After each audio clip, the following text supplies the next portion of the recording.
सांबा में जल शक्ति विभाग लोगों को हर घर में स्वच्छ जल पहुंचाने के दावे करता है और इसके लिए करोड़ों रुपए खर्च करके अभियान भी चला रहा है। लेकिन वहीं दूसरी तरफ यही विभाग किस तरह से लोगों की सेहत के साथ खिलवाड़ कर रहा है, इसका सबसे बड़ा उदाहरण सांबा शहर में तहसील परिसर के पास ट्यूबवेल नंबर 2 में बने हुए टैंक का ऊपरी हिस्से को देखकर पता चल जाता है। पिछले 2 महीने वाटर टैंक की ऊपरी छत का हिस्सा टूटकर बीच में ही गिर चुका है और अब टैंक पूरी तरह से ओपन हो चुका है, लेकिन अभी तक विभाग ने उसकी मरम्मत की तरफ कोई ध्यान नहीं दिया।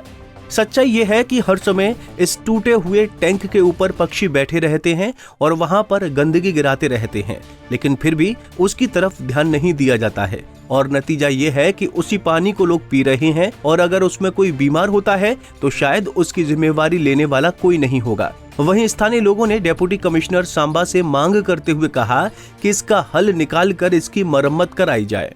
1.5 महीना हो गया है नियर अबाउट, और ये कब 1.5 महीने से टूटा हुआ है और यहाँ पे कोई प्रशासन की तरफ से कोई ध्यान वगैरह नहीं दिया जा रहा है। पूरे सांबा जिला को यहाँ से पानी जाता है, पूरे सांबा जिला, और इतना अनहाइजीनिक पानी अगर लोगों को जा रहा है तो उनकी समस्या बीमारी का कारण भी जिला प्रशासन ही बन की जिम्मेवार है। तो मैं जिला प्रशासन से डीसी साहब से यही गुजारिश करता हूँ, इसको जल्द से जल्द ठीक किया जाए।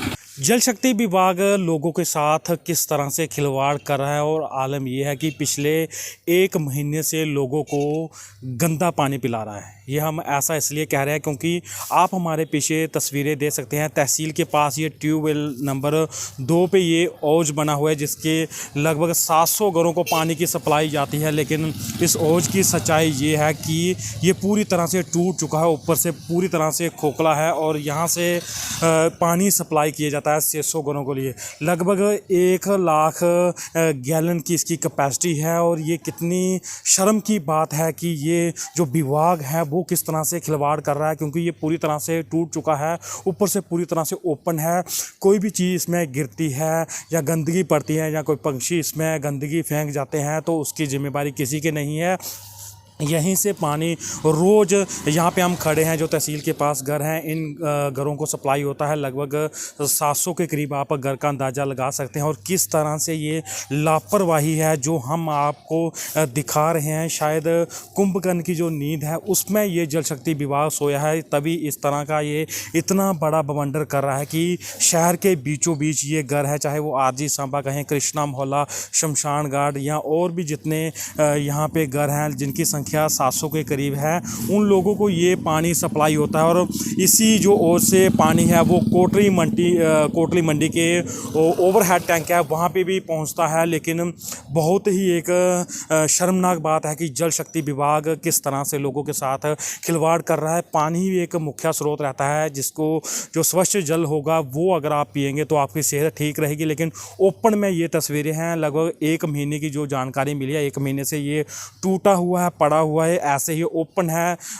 बारिश आएगी वो पानी भी इसके बीच में गिरेगा, तूफान आएगा, जो भी स्थिति होगी इसके बीच में डायरेक्ट होगा। चाहे कोई पंछी उड़ते हैं, गंदगी यहाँ पे, वो गंदगी उठाकर इसके ऊपर बैठ जाते हैं और वो नीचे फेंक देते हैं और फिर वही पानी, आपको सोचने वाली बात है, वही पानी आपके घरों को सप्लाई होगा और वही पानी आप पिएंगे। और फिर वो नारे कहाँ जाते हैं कि हर घर में स्वच्छ जल पहुँचेगा नल के माध्यम से, लेकिन स्वच्छ जल की सच्चाई ये है कि आपको पानी इस तरह से सप्लाई किया जा रहा है, वो आप इन तस्वीरों के माध्यम से देख सकते हैं। और ऐसे में हम उम्मीद करते हैं कि जिला प्रशासन सांबा इस खबर को देखने के बाद संज्ञान लेगा और जल शक्ति विभाग भी इसकी तरफ ध्यान देगा और इस जो ओज है इसकी मुरम्मत के लिए काम करेगा ताकि लोगों को बीमारियों वाला पानी ना मिले। क्योंकि जो विभाग दावे करता है कि साफ़ पानी पिएंगे तो आप ठीक रहेंगे, लेकिन अगर खुद ही वो विभाग इस तरह से पानी देगा जो गंदगी भरा है तो शायद सेहत की तरफ पूरी तरह से खिलवाड़ होगा। पंजाब के CTV के लिए अजय सिंह, सांबा।